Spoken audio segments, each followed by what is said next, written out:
Welcome to Land Academy. This is the Cash Flow from Land show, where we show you how to buy unwanted vacant land and sell it for more on the internet. I'm Steve Butala. I'm Jill DeWit. We are your hosts. With over 15,000 completed transactions, we are the experts in this niche land flipping business. We hold a drawing to win a free property every month. Enter to win by reviewing this show on iTunes and downloading our free ebook at landacademy.com. All right, let's get this show started. Steve Butala here for Land Academy. Welcome to our Cash Flow from Land show. In this episode, Jill and I talk about driving for dollars, and specifically, maybe why it's the single biggest waste of time when starting out in any type of real estate or real estate investing. Jill, I know this topic really just chafes your butt. You know, there's a few things that get me going. What is driving for dollars, and why does it get you so riled up? I personally love this because you don't get mad very often, maybe ever, and for some reason this just it pushes you over. It's the dumbest thing. When I first heard about this whole driving for dollars, years ago I even thought there's got to be a better way. That doesn't make any sense, and I thought it was a thing of the past. So did I really thought that was back then. You didn't have the internet. We didn't have, there was no other way to do it. So you really canvassed a neighborhood and you really got to know this area, and because you wanted to be the pro in that, whatever. And then I realized people are still doing this. I know, and they're talking about it on the internet, like even as early as yesterday. Right. I took X amount of cards with me or flyers with me, and I got to shake a few hands, and I'm like, what a waste of time. And I'm not answering the door, by the way. How many people really actually answer the door anymore? Well, let's describe what it is. Okay. You want me to describe it? Yes, okay. I do, because you're angry. I can't, thanks. No, that's very funny. No. Driving for dollars is a real estate practice where you set out to get clients. And you're literally driving and getting in. There's a couple things you do. One is you're driving around neighborhoods looking for maybe a boarded up home, something that might be vacant, something that looks neglected, or something, that could be a possible, they want to sell it, a listing, if you will. I don't think it's a listing so much as it is, in our case, just a way to, it's an acquisition candidate to buy for I guess agents use it. I think agents use it as a that's possible probably listing. That's probably how it started. I think that's how it started. And now flippers use it because they go, oh, look, there's an investment there. I can buy that and clean it up and rent it out kind of thing. So so you literally drive for dollars. You get in your car. Mm-hmm. In fact, if you really want some information on how to mess up your real estate career, go to YouTube and type in driving for dollars. There's lots of people who put a camera on their dashboard and talk to you while they're doing it. It's hilarious. And then you can waste your time with them. Yes. You can spend 8 hours on YouTube and still get nowhere. That's perfect. You know what? That's a better use of your time. If you're thinking about driving for dollars, don't waste the gas. Just sit and watch it on YouTube because you're going to have the same end result. Which is nothing. Exactly. That's we why we are going to, in great detail in a second here, try to talk about exactly what you need to do instead of driving for dollars. But for the time being, it's fun to watch the steam come out of Jill's ears. Oh my God. Well, here's my reason why. You spend 8 hours, your precious day, driving neighborhoods, and maybe you find a handful of possibilities that you can follow up on. The time and the energy that you spent on a handful, you could have done so much more reaching out to the whole you could have spent 2 hours, a Sunday afternoon, downloaded the data for that neighborhood, blasted out letters, and Stephen's going to get into this in great detail in a minute, and then just sit back and let them call you. So, and reached thousands instead of a handful. It. Reached. REACH. We talk about it in Land Academy all the time, and you nailed it. Thank you. So in an 8-hour drive around session, there's like 9 things wrong with this. Gas. Well, no, let's just look at the raw reach numbers first, which is the most important. You're going to reach, in a car, you're going to reach, in 8 hours, you're going to reach, I don't know, if you're doing everything right, 20 or 30 potential acquisitions. I think that's a really high number. Okay, so let's say 10 or 15 or something. Yeah, more like 10. from what I read. What we do is, and what we help our members achieve, and many members are doing this on a daily basis. If you want real time information on that, go to successplant.com. That's where it's a website that I put up where all of our members get together and talk about mailing, sending out mailers to get acquisition candidates. So, and they're all, the ones who are active in there are extremely successful. Mm-hmm. Anyway, so you drive for dollars and you find some houses that you think you might want to buy. And then you go to the county, you look up who owns the property, or you have some type of database where you can look it up. And you find out that, Sam Smith owns this old house that's got boards on it. And then you contact him somehow, or you find him. So that whole process is just, in my opinion, super silly and time consuming. You can only reach a certain amount of people. Our way is to take a look, to get world-class data. Jill and I are now the licensed resellers of the best real estate data. And that reseller is the wrong word. We are licensed providers. Yes, we are. Of data. We don't mark the data up at all. We just provide it. Mm-hmm. Of the best, highest quality data. And we'll get into that in a second, in the country. So if you download some data in the same area that you're looking for these houses, and you kind of pull out the characteristics that you don't want. Maybe there's tons of back taxes on it, or maybe there's too much debt on it. And we talk about this in our other programs. But let's say you spend your time learning how to do this instead of driving around. You weed out the properties that you don't want, for sure, and then you send offers to everybody else. Mm-hmm. So if you have your stuff straight, if you spend maybe, I don't know, what do you think, like a week learning how to do this? Mm-hmm. And get yourself into a regular mailing schedule where you're sending out, I don't know, 20, 30, 40, maybe 100 mailers a week, which is very, very inexpensive. It's less than the price of a stamp for each unit. Then the people who really want to sell their property are going to call you back. Right. And then then you take a look at the property and spend the time. Exactly. Not everybody does it backwards. I just wrote a blog about this. Even seasoned professionals do it backwards. So I do. The thing about driving for dollars, the takeaway is this: it's just silly, inefficient. Mm-hmm. And when you're done that day, you're done. Then you got to get up in the morning and do it all over again. I know. With mailers, this is, I guess, point number 17. With mailers. You're getting a little riled up about this too. It bugs me, man, because it's so inefficient. You make fun of me. It's so darn funny, but you think it's the stupidest thing ever, too. I really do. Actually, in our program, Cash Flow from Land, I put a YouTube video of a guy doing it up there. You do. And I talk all the way through it. I overtalk the guy. It's hilarious. No. This is silly. This is silly. This is silly. This is silly. Guy ends up buying a house, and that's fine. I mean, I guess it works for him, but send some mailers out consistently, and then get the people who really want to sell their property super cheap to call you right back, mm-hmm. or to send them back the offer. So I would say this works for other things. You know what's great about this too is that we're not just talking houses here. It works for pretty much anything real estate related. We are on a consistent mailing schedule for unwanted rural vacant land. If you've looked us up or heard any of other episodes, that's what we do. We buy unwanted rural vacant land for peanuts for like $500, $600, $700, and we resell it for a heck of a lot more on the internet. And this product type specifically, I actually have driven for dollars for vacant rural land way back in the day, like in the 90s and early 2000s, because that was before I caught on to this mailing thing. Mm-hmm. So I'd go to a real estate office in, like, let's say northern Arizona, and sit down with some person and say, I really want to buy a bunch of properties for $500 each. And then they laughed me out of the office. Right. This whole mailing thing that we put together, is the result of failing at it every single other way. Yes. Or not failing at it necessarily, but making the mistakes and figuring out the right way. There's a bunch of other ways to do this that are actually successful. Going to tax sales is one. Mm-hmm. We don't, I ran the whole company doing that for a while, but this is by far the most efficient way to get immediate results. And here's another thing about driving for dollars.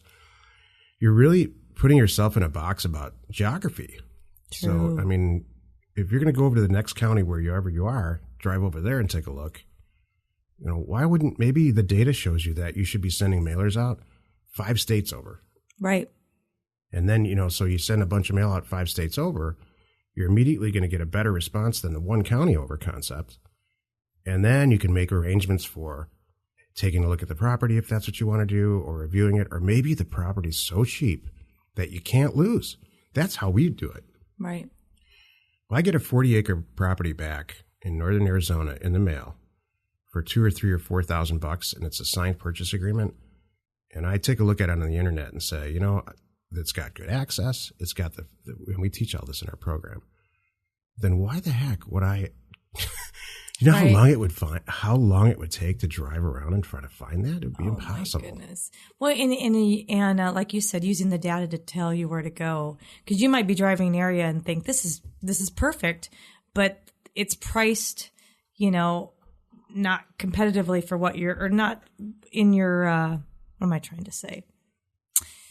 The prices don't match exactly what you're trying to do or pull off, or in your.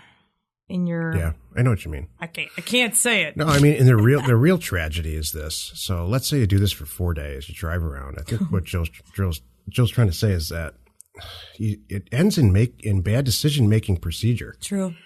It's like, well, I've been doing this for 4 days, and this is the best offer I came up with, so I'm going to do the deal. Right. And it's not the best deal at all. You're just convincing yourself to do it. So there's so many things that are wrong with this. And we say driving for dollars in the title and all that, but it's just, it's backwards. Send the mail out first. Right. This is how to do it properly. Get some great data, scrub that data down, take all the stuff out of there that you don't want. The first thing you take out is property with debt on it. Mm-hmm. I don't care how great the house looks, or the piece of land looks, or the apartment building looks. Right. If it's over leveraged, you're not going to get it for the price that makes sense to you. So take that all out of there. You don't ever need to talk to those people. Number 3, so now you're scrubbing the data down. There's a bunch of other stuff to do after that. When you scrub it, it's really easy. And then number 3, get some offers in the mail in a real consistent way. And I'll tell you right now, sending 5,000 offers out in the first 20 minutes you start to do this is a super bad idea, because you're going to get a lot of offers back and pull your hair out that way. Yeah, be careful. Careful what you wish for. So, and then now you got the stuff in the mail, a bunch of properties come back or offers come back, and then you take a look and do some research at the top 10 that you pick. Right. And you buy one. Exactly. It's so much easier. Well, that's it. That's all I have to say. Just kidding. Well, what happens? And here's the kicker. So let's say you don't have any money. You got a great deal. You're staring at it. You talk to the seller. He thinks you're the buyer. You don't have $1. This happens all the times with our members. Mm-hmm. You go out there and you find the buyer, and they're all over the place because nobody wants to waste a really good real estate deal. Mm-hmm. There's tons of people that are in the real estate business, investors like Jill and I, that have less time but lots of money. Mm-hmm. And it's really easy on Craigslist and several other ways that we teach to find people who are dying to do these deals, and they'll pay a ton of money to do them with you. Mm-hmm. So that's how you get the fees off of that, or the margin split, accumulate a bunch of money that way, and then start buying your own property. Mm-hmm. You just negotiated, 10 property deal with one of our members. Yeah, one of our members called me and said, I sourced a deal. Let's do it together. And we did. We're both going to make for probably 8 hours of work each. No, less than that. Probably $20,000 each on it pretty quickly without ever seeing it's all land, vacant land. Yeah. So, yeah, I mean, he brought us, you're right. And I just got another deal in today from a member. I'm not sure if you got copied on it. I think I did. I was just kind of looking at one. So, okay, cool. And I'm not saying send us your deals. That's not what Land Academy is here. Yeah. Hold on, everyone. Good point. We're not. We didn't design this. We didn't design this to do more deals or make more money in real estate. We thought about that. We did. Actually, it's still in some old parts. It's in some publications still. It was a lot of things. It was one of the things we talked about, and now we're realizing there's so many out there. Yeah, there's too many deals to do. Right. So yeah, I mean, I think we've made our point. I think you're right. What did you do this weekend? No, we got that all out of the way. Got that out of the way. You know, it's really funny. I got to tell you a funny little thing. So I'm coming to the office today, and I'm staring at one flight of stairs. One. To come up to the office. It was painful. Jennifer kicked our you-know-whats this morning at the gym. that one flight of stairs actually hurt. I'm like, oh man. Did you have to like walk up 2 steps and rest? No, but I was almost panting when I got to the top. So it's kind of funny. That's my funny That was story. the highlight of your weekend? No, my highlight of my week. Oh, I got some highlights. Well, let's hear it. Because I was there for part of it. I got a car. Oh, we can finally stop talking about this transportation problem that Jill's gotten herself into. I still have my little green car. She's on her way out, but now I have a little blue car. A little blue car who is faster than the little green car. So I'm pretty happy. And the top goes down. And the top goes down. That's congratulations. Thank you very much. I think I'm aware of the economics of that deal, and I signed off with flying colors. Thank you. Which never happens. Thank you. So nice work. I'm very happy with my little blue car. What was the highlight of your weekend? Let's see. We had this, now that this startup is not really technically a startup anymore, I'm having a lot more fun in my life. Good. It's a really good thing. I'm glad. We've got a bunch of help for Land Academy in here now, and we're not like pillaging Land Stay to start Land Academy. Well, that's good because Land Stay is running short on inventory because it's working so well. I guess what I'm saying is it was a very nice, relaxing, cool weekend. I saw a great movie on Jill's suggestion called Joy. That was a good movie. Oh. You know, a movie about a woman who just had it with her life and decided to create a great mop, go on QVC and sell it, and based on her true story, and she killed it. I mean, she launched it into a world-class corporation, and it was all Jill and I. We talked about this. It was all because she would not accept defeat. Mm-hmm. No matter what came up in front of her, she just kept pushing through. So I've talked about it in the show before. It's an awesome business fantasy genre. Mm-hmm. Well, I like you said it last night. You said every person, that movie is a good business movie. You were saying people in business school should watch this movie. They should. I think because what you learn in business school, actually, we have a show coming up here called Should You Go to College or Not? Oh, do we really? Oh, so, that's funny. But what they should teach in business school is, and really just in high school is, it's not, everybody thinks that people who are serious about making money in real estate or anything else, they don't really have a good solid idea of A to B to C how to do it. They think that everybody sees the Ferraris. Oh, yes. And the celebration part, but the hard work part where you're sleeping under your desk for a couple of weeks. They don't see that. Once you understand that, it's not that big of a deal. No, you just have to be prepared and know and that's not be part of surprised it. By it. Exactly. And know that it's part of it. Yeah. It is part of it. You didn't fail. That is part of it. There's going to be some, there might be some ramen noodle weeks living in your office, kind of thing. And that's just the way it is. If you don't do that, you won't get there. That's very timely especially because this is called Driving for Dollars Ding Dongs. Because how long do you think it would take for the average guy who's driving for dollars to quit? Oh my God. And sit there and say to himself, this is, how can people make money at this? And Could what you they got imagine? was bad advice in the beginning. So if I'm working, I hear you. So if I'm brand new and I want to make it in real estate. So I'm working my 40-hour a week job. So I only have my weekends to drive for dollars, let's just say.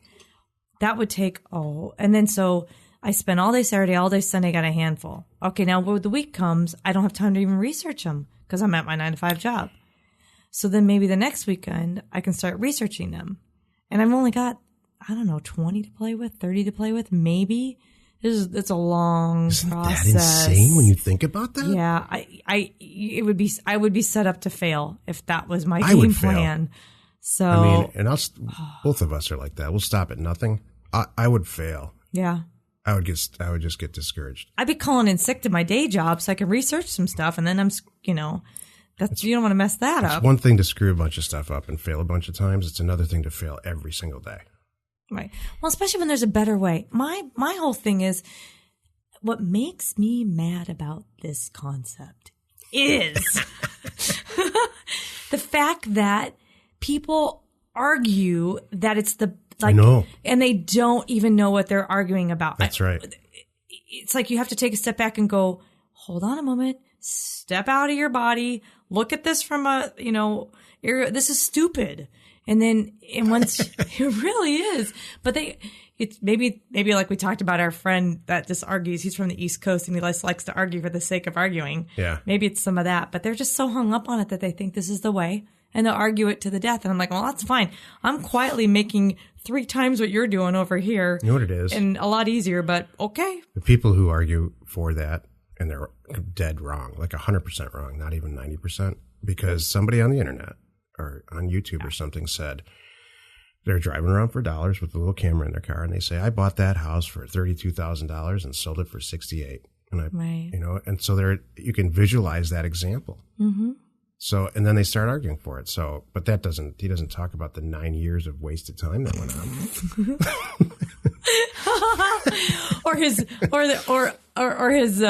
The guy down the street who's doing it our way, who didn't drive at all and That's made $80,000 off 4 deals. Because it's hard to film a mailer. Whatever. There we go. Actually, I did film a mailer. Oh, Steven, that's what we got to do. All right. I did it in the past. We're gonna do Steven's version of driving for dollars, and I'm gonna videotape you, and it's gonna be so boring and like, well, I'm done. Yep. We just made 4,000 offers. In 20 minutes, we made 4,000 offers on real estate. And then we come back to here's the next, week. And then the pile of mail that came back with signed offers all over the place. You know what? Oh, we got to do that. We should put it on YouTube and send it to some of these guys who think this is. I'm going to do a driving for dollars logo with a circle and a line through it and show our way. Show a happy person with cash and a laptop. You know what? Here, Jill, you nailed it. Here's the takeaway. When you drive for dollars in an 8-hour period, you're going to make 3 offers maybe. In an 8-hour period through a great mail campaign, you're going to make, I don't know, 25,000 offers if you want. It takes just as much time to send a 10-unit mailer out as it does to take a 10,000 mailer the way that we do it, because it's a very, very up-to-date and sophisticated yet simple. Yes. That is the whole thing about driving for dollars that is just riles both of us up. It's ridiculously inefficient. Do you want to make 8 offers? Or do you want to make 500 or 600? And that's the whole deal. I'm happy for your car situation. Me too. I think we can wrap it up with that. I mean, we can wrap that topic up. Talk about some fun stuff. Okay. Hey, what's your week look like? It's Monday. You know what? I don't know. That's a very good question. If this week is like last week, I'm going to get a phone call midweek saying, hey, show up to da-da-da, like the Willie Nelson week. Oh. You know what I mean? Things just kind of land in my lap, and that I like last minute things. I know you do too. With us all the time. I'm like, what's your week look like? Because I'm all excited about the acquisitions we're doing and the business stuff, and you're. I'm all social. And you want to go to a concert. You want someone to call you with free tickets to a concert on Wednesday. Oh, it's coming. That's how I roll. I guess that's why we're partners. What if we were both like that? We are both like that. What if we were both like waiting for just all social? Oh, got it. And nothing was getting done. Or all like technical like me. Yeah, then it'd be a disaster. It'd be awful. Yeah, it's true. Hey, join us in another episode where Jill and I discuss your all-important success in land investment and in life. That topic is so stupid, quite honestly, that it's hard to even talk about it. Did I convey my feelings well enough? Yeah. Oh, okay. Yeah, absolutely. All right. It's stupid. It is dumb. That's my conveyance of feelings right there. I'm just so over it. Every time I hear that, I just kind of, I feel bad. I just have to roll my eyes. Are we really still talking about this, everyone? What century are we in? Look what we're doing. Mm-hmm. I mean, gosh, it just makes no sense. It used to be that real estate agent, this is long before the internet, there was a huge use for real estate agents. And I'm not saying they're useless now. I'm just saying that there's alternatives. Mm-hmm. It used to be you'd walk into a real estate office and say, I'm looking to buy a house in this area. I'm not from here. And the real estate agent would say, oh my gosh, you came to the right place. I know Sally over here and Jack over here. And he's been thinking about it. Let me make a few phone calls. I think I could probably put something together for you. So there was huge value. Mm-hmm. It's like priceless advice, almost not priceless, but you're going to save a ton of money and time. And they know what's going on in that area. Mm-hmm. I mean, the same way as if I called somebody for consulting to build a better box, or I needed to buy a faster car, or eat better or something. That's what consulting is. This day and age now, there's so much data on the internet and so many ways to find better property and portholes in the internet that it's silly. So, you're 100% correct. I love your analogy. I look at it like the travel industry. Look at the travel agents that are gone. We are online doing our homework. Perfect. No one thinks twice about it.